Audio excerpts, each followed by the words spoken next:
Bonjour, chers choisis de Jésus. Aujourd'hui, comme à l'accoutumée, je suis toujours très heureux de pouvoir passer du temps avec vous pour réfléchir sur les merveilles de Dieu. Mais aujourd'hui, j'aimerais partager avec vous une conviction très profonde chez moi qui m'habite depuis plus de 20 ans. Nous sommes à l'aurore de la plus belle des histoires du monde. C'est pas petit, là. C'est très grand. C'est que, et peut-être, lorsqu'en entendant ça, vous vous demandez, mais c'est quoi cette belle histoire? Eh bien, on va tenter dans un premier temps de définir un peu ce qu'est cette belle histoire. D'abord, ça commence par la civilisation de l'amour. Cette civilisation qui a été annoncée par le pape Paul VI, qui a été reprise à maintes et maintes occasions par Jean-Paul II, par Benoît XVI, par François, qui pour nous introduire dans un monde nouveau où l'amour va régner en plénitude. Et cette civilisation-là, de l'amour, va nous conduire au grand retour de Jésus dans sa gloire. Parce que notre foi, en tant que baptisés, elle est basée sur un Christ ressuscité. Comme le dit Saint Paul, si le Christ n'est pas ressuscité, ma foi est vaine. Eh bien, le Christ qui est ressuscité, avant de monter au ciel, il nous a promis son grand retour dans sa gloire. Et ce que je comprends dans ce grand retour, c'est que lorsqu'il est venu la première fois sur la terre, il est venu pour racheter la faute d'Adam et Ève. Lorsqu'il revient, il revient pour restaurer le paradis terrestre. Et il semble que ça va même être plus beau que le premier paradis terrestre était. Je ne sais pas si vous, comme moi, il vous est arrivé parfois dans des moments de souffrance d'en vouloir un peu à Adam et Ève. Puis à leur dire, là, vous autres, là, si vous n'aviez pas péché, il n'y aurait pas tant de souffrance dans ce monde. Eh bien, la bonne nouvelle, c'est que maintenant, le monde se prépare à retourner au paradis terrestre. Si vous vous demandez quel est le chemin qu'on doit prendre, quel chemin que doit prendre l'humanité, vous allez voir qu'il est très simple. Il est tellement simple que des fois je me demande pourquoi on n'y a pas pensé avant. Pourquoi il s'agit de prendre le chemin inverse qu'ont pris nos premiers parents. Nos premiers parents ont perdu le paradis terrestre parce qu'ils ont renoncé à faire la volonté de Dieu pour faire leur volonté propre. Et nous, dès que nous renonçons, et pour retourner au paradis terrestre, il faut faire l'inverse. Il faut renoncer à notre volonté pour faire la volonté de Dieu. Et c'est en faisant cette volonté de Dieu-là que nous nous préparons et que l'humanité se prépare pour accueillir Jésus dans sa gloire. C'est sûr que dans cette préparation-là, il y a tout de même des dérangements, il y a des choses qui sont désinstallées, on peut dire un peu, c'est comme lorsqu'on attend de la grande visite dans la maison et puis qu'on décide de faire du ménage. Eh bien, il y a un ménage qui se fait, il y a un ménage qui doit se faire. Puis quand on fait du ménage, ben, on s'aperçoit qu'on découvre de la poussière qu'on savait pas qu'il existait, ou bien non, l'arrière des murs, des cadres qui est jauni, etc., on met, et là, c'est ce qui se passe actuellement, pour moi, sur la terre, là. C'est la préparation des cœurs pour Jésus dans sa gloire. Qui va être choisi pour vivre ce monde-là? Eh bien, comme il est dit dans les volumes, nous sommes tous choisis, mais peut-être pas tous au même temps, au même moment. Et d'ailleurs, moi, à chaque fois que j'ai pris la parole, je demandais au Seigneur, Seigneur, envoie-moi les personnes que tu veux avoir pour cette rencontre-là. Puis empêche ceux et celles qui seraient pas prêts ou que leur cœur serait pas ouvert pour accueillir ces enseignements-là. Et je suis sûr que Jésus a toujours entendu et exaucé ma prière. C'est la même prière que je fais aujourd'hui en lui demandant de faire écouter cet enseignement-là à tous ceux et celles qu'il désire. Alors donc, si vous êtes là à m'écouter, comme je suis sûr que Jésus a entendu ma prière, si vous êtes là, c'est que Jésus vous a choisi et il veut que vous soyez là. Maintenant, une fois qu'on sait ça, on a tendance à se dire peut-être, il y a des gens, au cas où il y aurait une personne qui écoute cette vidéo-là et qui dirait, non, pas moi. Non, non.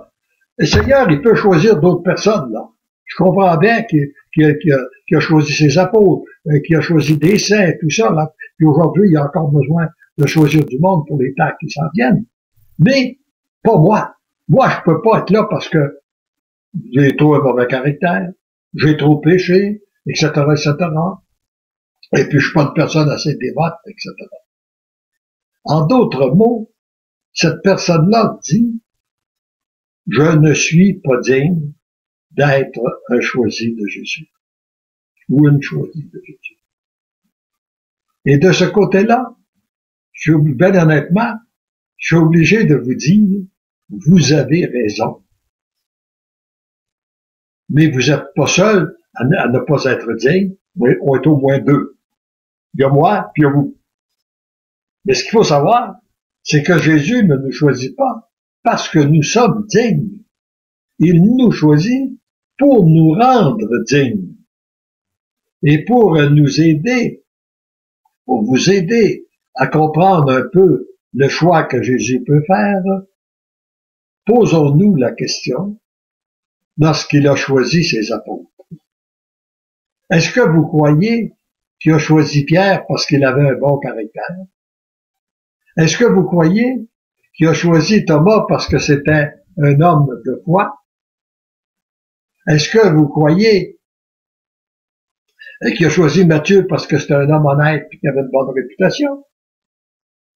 Est-ce que vous croyez qu'il a choisi Saul, qui est devenu Saint Paul, parce que il défendait bien les chrétiens? Est-ce qu'il est apparu à Marie-Madeleine parce qu'elle avait toujours une vie vertueuse? Voyez-vous, Jésus a passé par des gens bien ordinaires, hein? Des gens qui n'étaient pas dignes. Mais, en les choisissant, Jésus a regardé les personnes avec un regard différent du nôtre. Il a regardé ces personnes-là en regardant ce qu'il avait de beau et ce qu'il avait de bon à l'intérieur d'eux. C'est qu'est-ce qu'il veut faire aujourd'hui encore à vous et à travers vous qui m'écoutez là, qui écoutez ce message. Le Seigneur vous regarde avec ses yeux d'amour. Il regarde ce qu'il y a de beau, de bon à l'intérieur de vous et il vous aime. De la même façon qu'il a choisi, que quand il a choisi ses apôtres, il les a aimés. Et en prenant du temps avec eux, et eux, en acceptant de prendre du temps avec Jésus, ils ont été transformés. C'est encore ce qu'il fait et ce qu'il veut faire avec chacun de nous. Dans la mesure où que nous prenons du temps avec lui, il veut nous transformer. Et ce qui est bon de savoir, c'est que Jésus est tout aussi présent. Parce que parfois on peut dire, ben oui, ben c'était facile, là. Jésus était là avec eux, là. Jésus était présent avec eux. Mais ce même Jésus est aussi présent, et peut-être plus même encore, qu'il était avec les apôtres il y a 2000 ans, par sa présence eucharistique.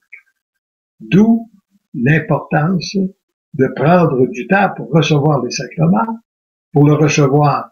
Et là, actuellement, malheureusement, on est obligé de le recevoir de façon virtuelle, mais de façon tout simplement spirituelle, là, l'accueillir spirituellement, mais prendre le temps pour l'accueillir et de la même façon que les apôtres ont pris du temps, et en prenant du temps avec lui, il nous transforme.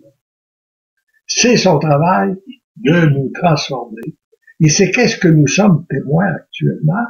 De plus en plus, je suis témoin de ça. partout où je suis allé, les témoignages que l'on reçoit régulièrement de gens qui nous disent vivre une véritable transformation dans le cœur. Quand j'ai écrit ça, par exemple, que nous étions à l'aurore de la plus belle des histoires du monde, je le disais dans la foi pure. Parce que Jésus m'avait inspiré de l'écrire, je croyais que ça venait de lui, et je le disais de cette façon-là, dans la foi pure.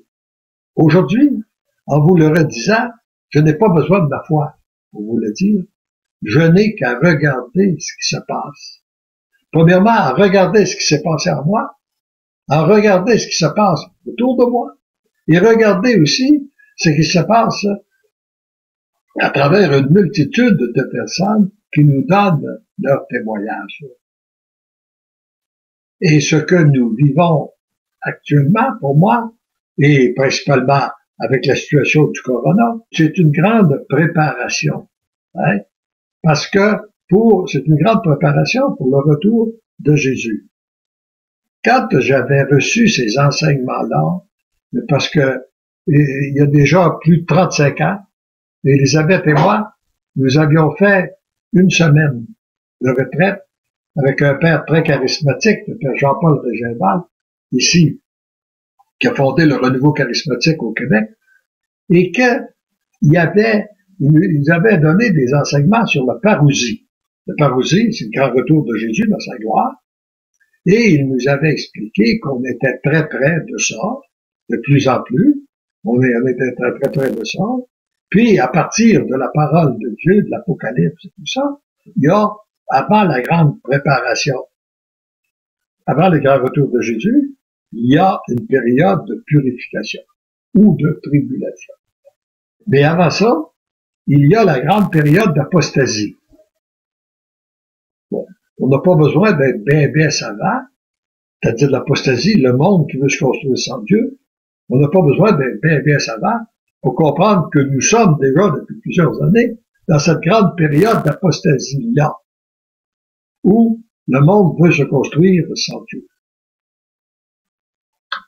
Et moi, pendant une quinzaine d'années, à la suite de ces enseignements-là, j'ai cherché, parce que j'ai cru profondément à ces enseignements-là, et je cherchais à savoir, par exemple, sur le calendrier, pour voir à quel temps qu'on va finir l'apostasie pour rentrer dans la purification ou dans la tribulation, puis à quel moment on va arriver finalement à cette belle histoire au grand retour de Jésus dans sa gloire.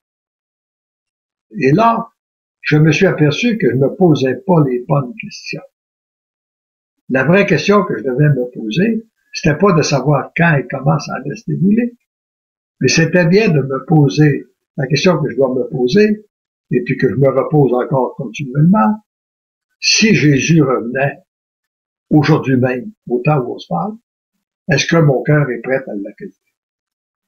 Et quand je me suis posé cette question-là, devant Dieu, on ne peut pas mentir, j'étais obligé de dire non, mon cœur n'est pas prêt.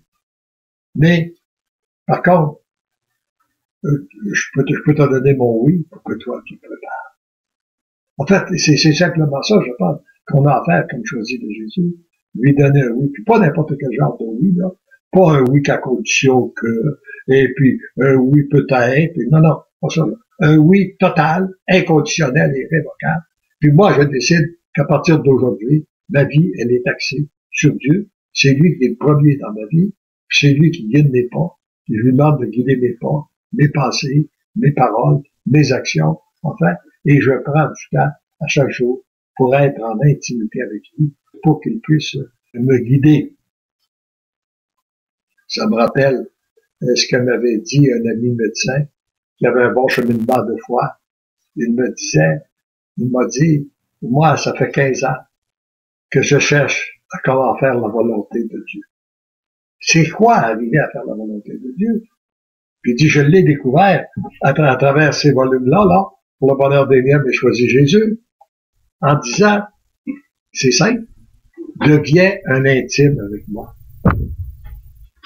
Deviens un intime, que nous devenons un intime avec Jésus, et là, c'est lui qui vient guider nos pensées, nos paroles, nos actions, alors automatiquement, il nous guide vers sa volonté. Alors, c'est très, très beau, ce qui se vit. Et, alors donc, pour revenir aux différentes étapes de la parousie, l'apostasie, et puis, après ça, les périodes de purification, puis après, là, quand Jésus revient, c'est la jubilation. J'ai constaté depuis quelques années que les trois se vivent en même temps sur la terre. Alors que la grande majorité des gens sont dans l'apostasie, veulent vivre sans Dieu, il y en a un certain nombre qui sont dans les tribulations, dans les purifications. Il y en a un petit groupe, dont nous sommes les choisis, qui vivent cette purification-là en donnant leur oui total à Dieu. Et la purification se fait par le feu de son amour. Mais il peut y avoir aussi l'autre purification qui se fait par le feu de la souffrance. Des fois, on a besoin des deux pour une purification plus rapide. Mais c'est l'accueil que l'on fait de l'un comme de l'autre. Alors, il y a des gens qui sont dans la purification, soit par le feu de l'amour ou par le feu de la souffrance. Et c'est sans aucun doute que quand on voit une situation comme il se passe actuellement sur la Terre, où ça envahit un petit virus, vient toucher le monde entier, eh bien, pour moi, ce sont des signes avant-coureurs de cette étape de purification qui va se faire. Il y a des gens qui vont en profiter, ça va avoir un effet positif. Ils sont peut-être peu nombreux, qui vont se tourner vers Dieu, puis qui vont dire, mais ça n'a pas de bon sens qu'on vive dans un monde sans Dieu, là. Il n'y a pas ce monde-là, pas d'avenir. Il est en train de s'auto-détruire. Alors moi, je donne mon oui. Ça me permet un temps de réflexion, de méditation, puis ça m'emmène à donner mon oui. Et puis en donnant leur oui total, ces gens-là aussi, comme vivent une purification par le feu de son amour principalement, il peut avoir aussi le feu de la souffrance. Mais il y en a d'autres aussi qui sont déjà dans la jubilation. L'effet d'avoir donné leur oui total et inconditionnel à Dieu, de vivre de plus en plus dans cette purification-là, de sentir que Jésus est tellement près d'eux pour les guider, les inspirer, on ne le voit pas, mais c'est juste là, parce que tout ce que ça, on le verrait, tellement qu'il nous guide, puis la communion des saints et des saintes, des saints anges et tout ça, tout ce qui est à notre disposition, nous rend un bonheur immense, là, qu'on est déjà dans la jubilation. C'est bien sûr que cette jubilation totale, on va l'avoir au grand retour de Jésus dans sa gloire. Mais ce que je comprends, c'est qu'il permet à ceux qui donnent leur oui de le vivre déjà. Comme il a permis à Saint Jean le Baptiste, on dit que les grâces qui étaient réservées après la venue de Jésus, Jean-Baptiste les a vécues avant parce qu'il avait été le précurseur de Jésus. Et nous, en tant que choisi de Jésus, il nous choisit comme précurseurs pour préparer les gens, pour se laisser préparer d'abord, pour qu'ils puissent passer à travers nous pour rejoindre d'autres personnes, pour préparer une multitude de cœurs à l'accueillir dans son amour. Et déjà, il nous permet de vivre une certaine jubilation, et qui est extraordinaire, et qui est difficile à expliquer, qui est difficile à comprendre, mais c'est tout simplement de s'associer à la volonté de Dieu plutôt que de la refuser. Et là, il me vient à l'esprit, je vous l'ai déjà raconté, mais je vais vous la raconter de nouveau, il me vient à l'esprit l'enseignement qu'il m'a donné par deux veuves lors de mon premier voyage en Europe, alors que après une conférence, il y a une dame qui vient me voir, et puis moi, je souffre. Ça fait 6 ans que mon mari est décédé, et depuis ce temps-là, j'ai eu une série de malheurs. Elle me raconte tous ces malheurs pour me dire maintenant, ce sont mes enfants qui ne veulent plus me voir. Et j'ai dit, est-ce que vous avez accepté la mort de votre mari? J'aime mieux le mot accueillir, mais là, je trouvais le mot accueillir trop fort. J'ai dit, avez-vous accepté la mort de votre mari? Et elle m'a crié, c'est pas acceptable. Eh ben, j'ai dit, priez pour vous, que le Seigneur vous donne la paix dans votre cœur, mais surtout qu'il vous donne la grâce d'accepter la situation qui est la vôtre, en commençant par la mort de votre mari. Et 2 soirs plus tard, il y avait une dame que je voyais qui était rayonnante. Je la sentais dans la jubilation, justement. Elle était rayonnante à travers les autres. C'est que je l'ai regardé à maintes et maintes fois lors de ma conférence. Et puis, à la toute fin, elle est venue me dire, ce que vous enseignez, je le vis. Ça fait 6 mois que mon mari est mort. Puis quand c'est arrivé, il était encore jeune, au début de la soixantaine, j'ai dit, Seigneur, je veux te remercier pour le bon mari que tu m'as donné. Pour les bonnes années de bonheur qu'on a vécues ensemble. J'aurais aimé qu'elle se continue, mais toi, tu en as décidé autrement, que ta volonté soit faite. Et là, elle me dit, j'ai une paix qui m'habite que je ne sais pas d'où elle vient. Et j'ai une joie qui est tellement grande en moi que j'ai peur que les gens pensent que je suis heureuse que mon mari soit mort. Alors voyez-vous, c'est qu'est-ce que produit la jubilation. On parle de jubilation. Lorsqu'on renonce à notre volonté pour entrer dans la volonté de Dieu. J'ai reçu une multitude de témoignages. D'ailleurs, on se prépare tranquillement pour préparer un livre de témoignages parce que pour aider d'autres personnes pour découvrir que ce n'est pas ce que je vous dis là, c'est pas de l'imagination, c'est pas de l'illusion, c'est une réalité, c'est un fait. Hein? Les gens sont, ça se confirme de plus en plus, et que l'effet que nous sommes à l'aurore la plus belle des histoires du monde, la préparation du retour se fait de plus en plus. On constate qu'on est de plus en plus nombreux à y croire, à se laisser préparer. Puis, le chemin est facile, c'est qu'il s'agit tout simplement de lui donner notre vie, de le laisser agir, de le regarder agir même. Souvent, mon épouse et moi, depuis un certain temps, lorsqu'on vit une certaine souffrance, une certaine difficulté, une certaine préoccupation, on va la remettre entre les mains de Dieu. Puis après, on dit maintenant, on va le regarder agir. On va regarder de quelle façon il va solutionner le problème. Et souvent, ce sont ça produit des grandes jubilations par la suite de voir ce que le Seigneur a agi dans les cœurs. Et c'est toujours rempli de paix, d'amour, et on reçoit même, lorsqu'on s'associe à la volonté de Dieu, on reçoit même des grâces dont on n'a jamais passé, qui nous dépassent, comme cette dame-là, là. Une paix que je sais pas d'où elle vient, puis même une joie qui m'inquiète. Bon. Alors, c'est ce que j'aimerais qu'il puisse vivre. C'est la grâce que je demande pour vous qui m'écoutez.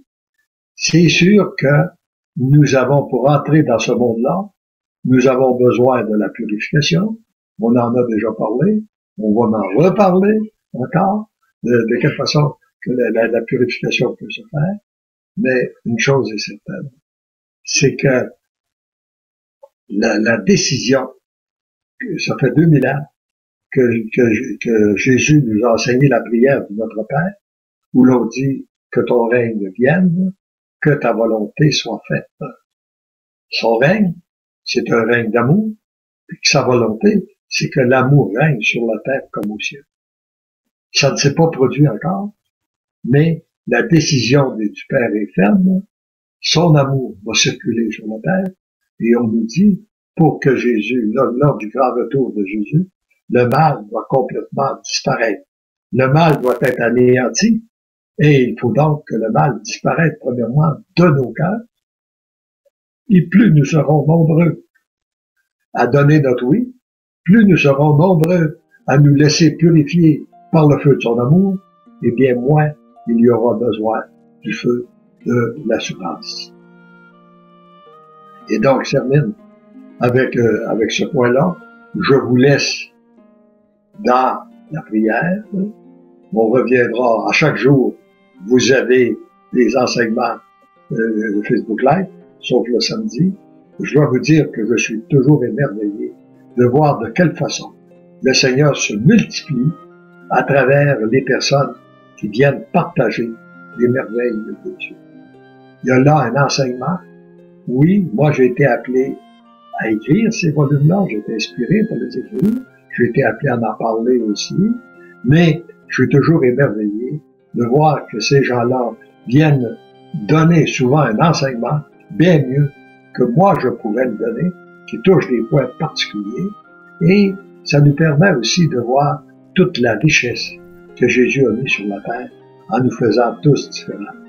Nous sommes tous complémentaires. Par contre, nous sommes tous complémentaires les uns des autres, et on a à s'émerveiller de qu'est-ce que le Seigneur fait en nous, mais aussi, surtout, à ce qu'il fait à travers les autres. Et lui demander, il y a peut-être un point que je vais vous dire en terminant. Dans la civilisation de l'amour, nous avons demandé un jour au Seigneur, est-ce qu'on va encore parler des autres? Et la réponse que nous avons eue, c'est celle-ci. Si, avant de parler, demande-toi si tu vas contribuer à la faire aimer ou pas. Si tu contribues à la faire aimer, parle-en. Sinon, t'es mieux de te taire. Alors, je pense que pour que l'amour circule sur la terre, il faut d'abord que nous devenions des êtres d'amour, et il faut aussi que par nos paroles, par nos gestes, son amour puisse passer pour rejoindre les autres. Et ainsi, nous serons de plus en plus nombreux à pouvoir se dire, parce que l'amour m'aime, je deviens l'amour, et de dire aux autres, parce que l'amour t'aime, tu deviens l'amour, et finalement, de se dire tous ensemble, parce que l'amour nous aime, nous devenons l'amour.